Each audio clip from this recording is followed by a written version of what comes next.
Dear students, आज हम बड़ा ही इम्पोर्टेंट जो डिस्कशन करने जा रहे हैं वो रहेगा आपका बोर्ड एग्जाम्स को अटेम्प्ट कैसे करना है।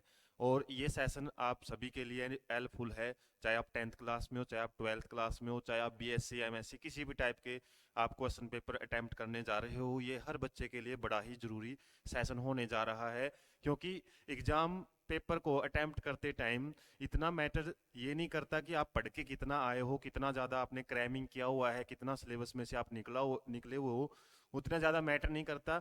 रिप्रेजेंटेशन बड़ा मैटर करती है कि आप पेपर को अटेम्प्ट करते टाइम कुछ ऐसी टिप्स और ट्रिक्स आप फॉलो करते हो तो आप उस बच्चे से बड़े अच्छे मार्क्स ले सकते हो जो बड़ा क्रैमिंग करके आया हुआ है, जो मतलब अच्छा आईक्यू है जिसका। और एक बच्चा वो है जिसका रिप्रेजेंटेशन अच्छा है, जो प्रेजेंस ऑफ माइंड अच्छी शो कर किए है during the attempting the question paper. तो ऐसे बच्चों बड़े ही अच्छा स्कोर कर पाते हैं किसके कंपैरिजन में, जो बड़ा क्रैमिंग करते रहते हैं। या हो सकता है कई बार आपको क्लास में भी ऐसे रिजल्ट देखने को मिलते हैं, कुछ बच्चों के रिजल्ट नॉर्मल रहते हैं और बोर्ड एग्जाम में देखते हैं वो बड़ा अच्छा स्कोर करते हुए मिलते हैं। तो पेपर अटेम्पटेशन बड़ा ही मैटर करता है, क्योंकि एग्जामिनर के पास या फिर जो आपके पेपर चेक करते हैं उनके पास आपकी कोई डिटेल नहीं होती है। तो वो आपकी सीट से ही आइडिया लगाते हैं कि बच्चा पढ़ने वाला है या फिर वैसे ही चीज़ें उसने लिखी हुई है। तो रिप्रेजेंटेशन जितना साफ सुथरा पेपर को अटेम्प्ट करते हो उतना ही आपके स्कोरिंग करने के चांसेस है वो बहुत ज़्यादा बढ़ जाते हैं।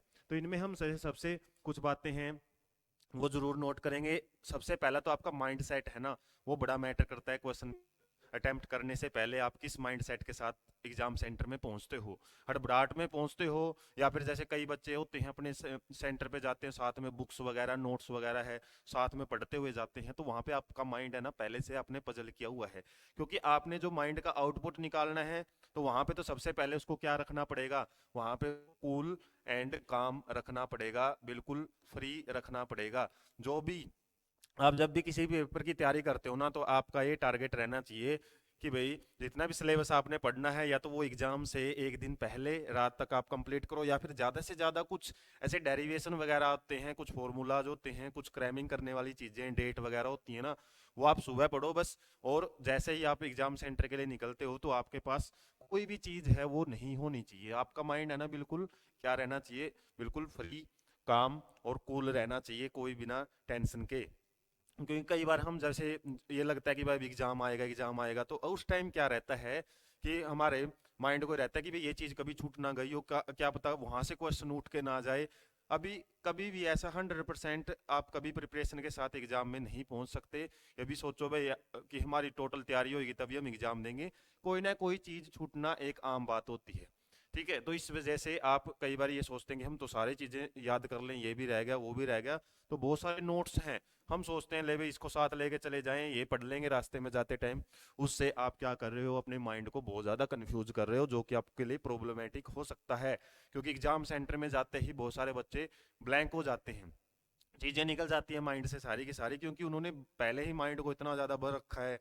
कोई चीज़ें हैं वो टाइम पे तो तैयारी नहीं करते हैं। हालांकि फिर भी जो भी जैसे भी आपकी तैयारी है ना, जिस दिन आपका एग्जाम है उस दिन खासकर एग्जाम से 2-3 घंटे पहले आपको बुक से बिल्कुल दूर हो जाना है। और एग्जाम सेंटर पे जितना हो सके आपको कम से कम 30 मिनट्स या फिर कम से कम 15 मिनट्स जो एंट्री टाइम होता है उससे पहले पहुंचना होता है, ताकि आप इजिली चीज़ों को कवर कर सको। ताकि ये है कि 30 मिनट्स पहले तो आप जरूर पहुंचो, ताकि वहाँ का जो एक एनवायरनमेंट है, खासकर जब आपका फर्स्ट एग्जाम होता है, सीबीएसई एग्जाम या फिर बोर्ड एग्जाम जब आपके शुरू होते हैं ना, फर्स्ट एग्जाम में तो आपको टाइम पे से पहले बड़ा अच्छे ढंग से पहुंच के वहाँ का एक एनवायरनमेंट है ना उसके लिए फैमिलियर होना होता है।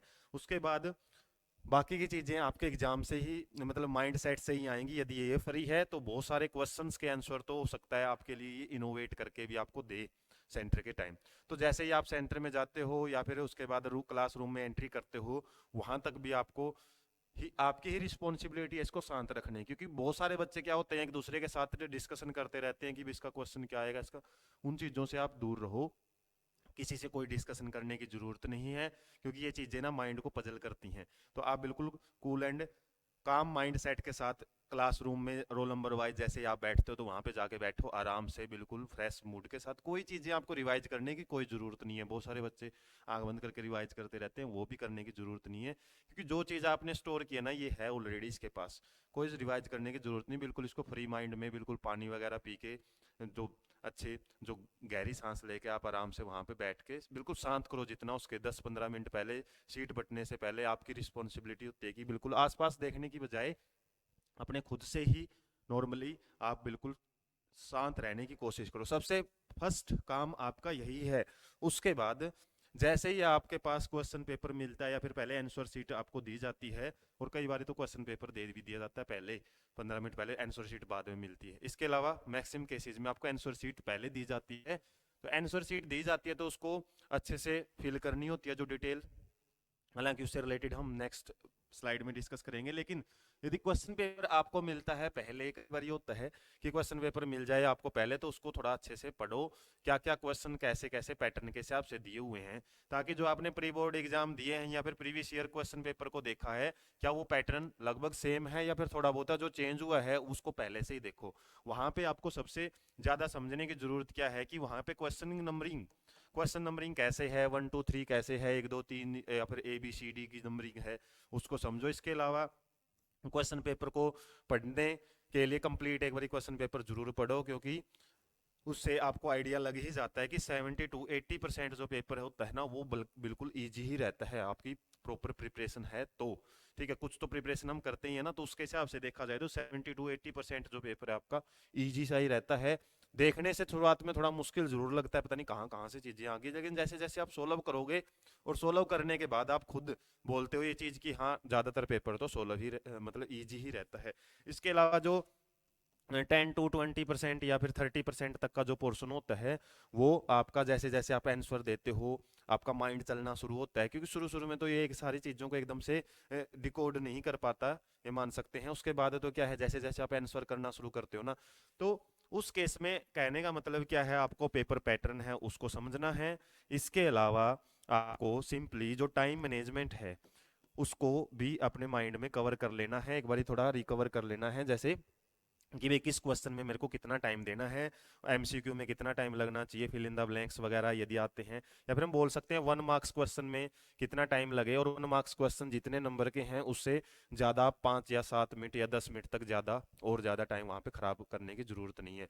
इसके अलावा आप थोड़ा सा ये भी आइडिया रखो कि कौन से क्वेश्चन मेरे को बाद में करने की ज़रूरत है, अभी उन पर ध्यान देने की ज़रूरत नहीं है। थोड़ा सा एक आइडिया लेना होता है क्वेश्चन पेपर से कि हाँ क्वेश्चन पेपर लगभग 70 से 80% यदि आपको लगता है, 60% भी लगता है हाँ पढ़े हुए में से है, उसके बाद तो बचा हुआ पोर्शन है ना, जैसे जैसे आप आंसर देते हो तो माइंड उनके भी आंसर आपको देना शुरू कर ही देता है, उसमें कोई ज्यादा प्रॉब्लम नहीं होती।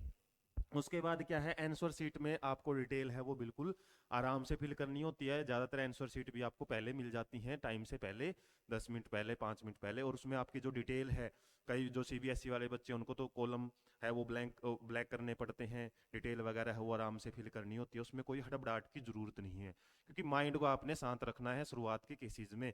क्योंकि उसके बाद तो जैसे आप एग्जाम पेपर अटेम्प्ट करोगे खुद को ही नहीं पता लगेगा कैसे टाइम चल रहा है आपका।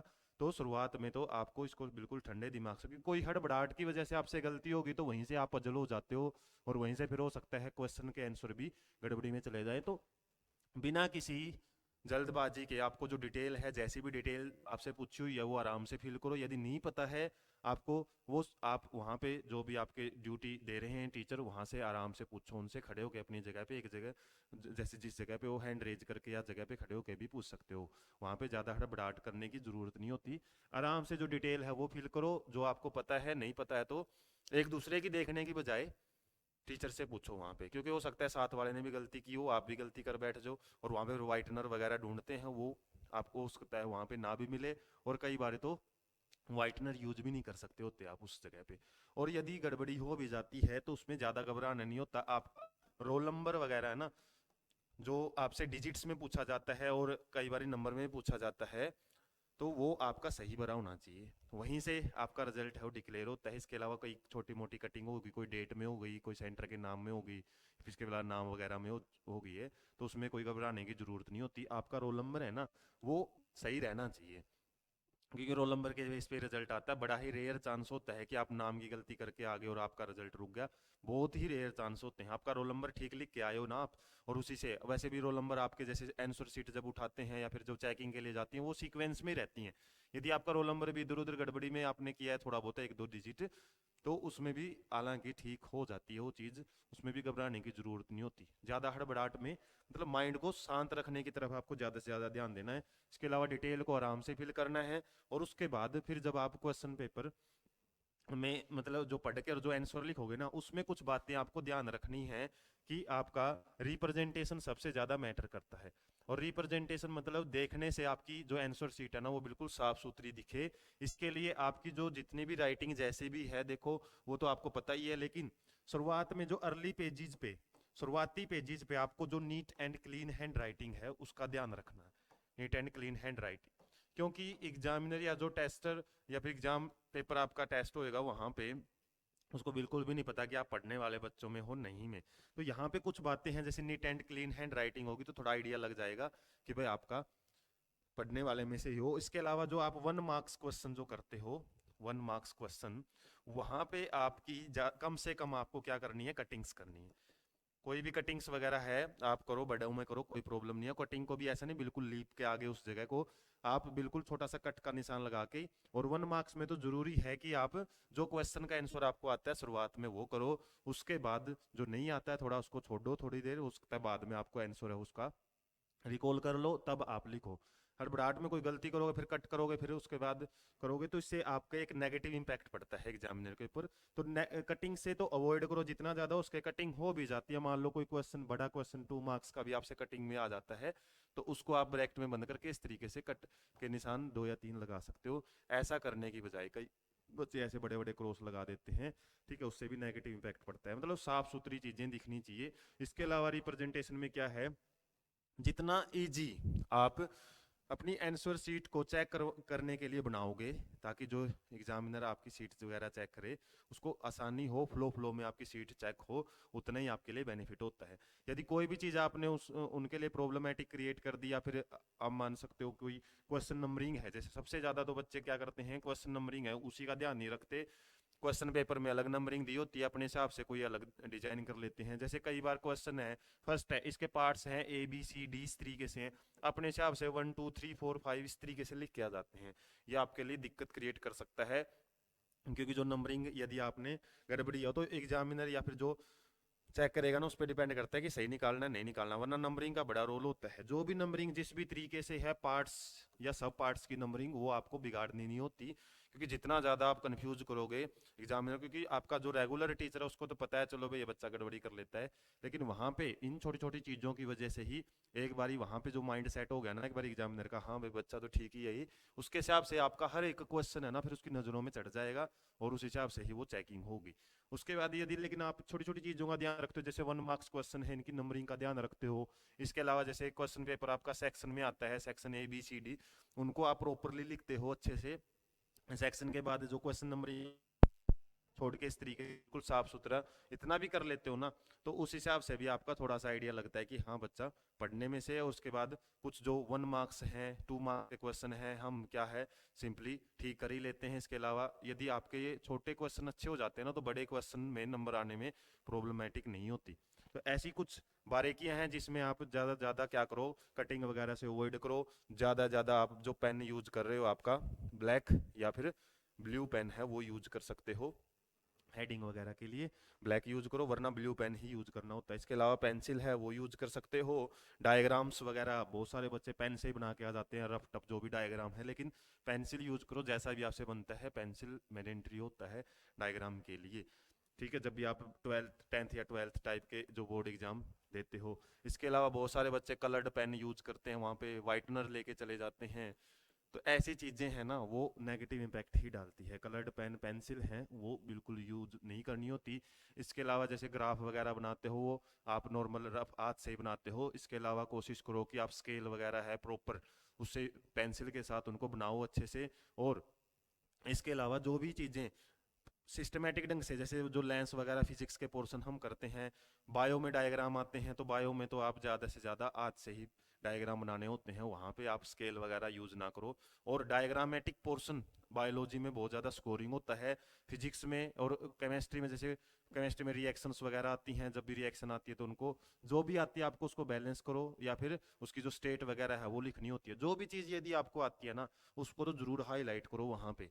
और जो नहीं आती है उसको थोड़ा सा, जितना भी इसके आसपास का होता है ना, कई बच्चे क्वेश्चन ऐसे कैसे छोड़ के आ जाते हैं, अरे इतना तो पता होता है ना वो क्वेश्चन किस चैप्टर से आया है, किस टॉपिक से आया है, तो उसके भी आसपास भी तो लिख सकते हो ना, ताकि एग्जामिनर आपको थोड़ा सा आइडिया दे के, यदि एक तो बिल्कुल आपने खाली छोड़ के आए हो, एक थोड़ा सा आइडिया है कि जगह आया हुआ क्वेश्चन है, तो उसमें आपका 1 मार्क्स या हाफ मार्क्स है वो जरूर आपको मिल जाता है। तो यही जो छोटी बारीकियां हैं वो आपको ध्यान रखनी होती हैं जैसे जैसे आप क्वेश्चन पेपर अटेम्प्ट करते हो। तो रिप्रेजेंटेशन ही सबसे मेन होता है, कहने का मतलब यही है। 100 बातों की एक बात, जितना आप रिप्रेजेंटेशन बेटर बनाते हो, जितना ज़्यादा केवल पैराग्राफ राइटिंग की बजाय, बहुत सारे बच्चे ना पैराग्राफ्स वगैरह है उनमें ही आंसर लिखते हैं। इसके अलावा आप क्या करो, जितना उसके हेडिंग हेडिंग बनाओ, इसके अलावा सब हेडिंग्स है उन पे फोकस करो। इसके अलावा जो पॉइंट्स में आप आंसर लिखने होते हैं, शॉर्ट एंड इफेक्टिव, जितना ज़्यादा शॉर्ट एंड इफेक्टिव आंसर लिखते हो ना, उतना ही ज़्यादा क्या है नंबर आपके अच्छे भी आते हैं और आपका टाइम भी बचता है। ये नहीं कि वैसे पेज भरते जा रहे हो पैराग्राफ के पैराग्राफ, क्योंकि पैराग्राफ देखते ही एग्जामिनर का ही माइंड सेट होता है कि ये तो वैसे ऐसे बातें घुमाने की कोशिश कर रहा है, 2 नंबर के क्वेश्चन था, पूरा पेज भर के आगे कौन पढ़ेगा उसको, इतना टाइम किसी के पास नहीं होता। एक टू द पॉइंट आपने प्रॉपर, और पॉइंट में लिखने का मतलब क्या है कि बच्चों को आती हैं ये चीज़ें, और चाहे आपने पूरी शीट नहीं भर रखी हो, 2 लाइनें लिख रखी हो, पॉइंट में लिख रखी है, दी बेस्ट होता है। कुछ क्वेश्चन आते हैं जैसे डिस्टिंग्विश से रिलेटेड, डिस्टिंग्विश करो इस चीज से, या फिर डिफरेंशिएट करना होता है, या फिर कंपैरिजन करना होता है, और उसके लिए भी बच्चे क्या करते हैं, उनको भी हेडिंग बना के और इस तरीके से पॉइंट में लिख के आते हैं। इनके लिए आपके लिए जरूरी हो जाता है टेबल की फॉर्म में 2 चीजें यदि आपको दी हुई है, टेबल जरूर बनाओ, और जो पॉइंट यहाँ लिख रहे हो उसी का कंपैरेटिव पॉइंट्स दूसरी साइड लिखना होता है। ये नहीं कि इसके पॉइंट सारे आगे पीछे यहाँ लिख दिए, इसके यहाँ लिख दिए, आप जो सेकंड पॉइंट है जो इसमें है इसमें नहीं है तो नोट लगा के लिख दो। इस तरीके से टेबुलर फॉर्म, जिस चीज का क्वेश्चन डिफरेंशिएट डिस्टिंग्विश इस टाइप के क्वेश्चन आते हैं, तो वहां पे आपको टेबल में ही वो आंसर लिखने होते हैं। बहुत सारे बच्चे बोल, जगह कम थी, जगह चाहे कितनी भी कम हो आपको वहां पे टेबल से ही काम चलेगा, क्योंकि यदि आप ऐसे लिख के आ जाते हो ना तो नंबर आपको हो सकता है वहां पे कटे हुए मिले। इसके अलावा जितने भी जैसे फिजिक्स में आप क्वेश्चन करते हो और वहां पे यूनिट का बड़ा ध्यान रखना होता है। और फिजिक्स में जितने भी चीजें आपसे पूछी हुई है ना, मान लो कोई भी स्टेटमेंट दे रखी है, जो जो चीजें दी है, मान लो आई की वैल्यू, करंट की वैल्यू दे रखी है, या फिर इसके अलावा कोई भी क्वांटिटी की वैल्यू दे रखी है ना, तो वो लिखो। इसके अलावा वहां के फॉर्मूला यदि पता है फॉर्मूला लिखो, कुछ स्टेप तक करो उसको। और लास्ट में जो आंसर वगैरह जो भी चीज पूछी हुई है ना, उसका जो यूनिट है वो बड़ा जरूरी होता है लिखना। यूनिट भी हम कई बार गड़बड़ी कर देते हैं, वो भी आपके मार्क्स कटवाती है। और जैसे रिएक्शंस में, जैसे जो भी रिएक्शन लिखते हो आप बैलेंस जरूर करो, जितना आपको आता है इसके स्टेट वगैरह है लिखने की, यदि आती हैं तो वो भी जरूर लिखो। कितना शॉर्ट एंड इफेक्टिव लिखोगे उतना ही फायदा रहेगा। इसके अलावा ग्राफ वगैरह आप यूज कर सकते हो, कोई ग्राफ आता है, कोई फ्लो चार्ट आता है, उसको यूज कर सकते हो।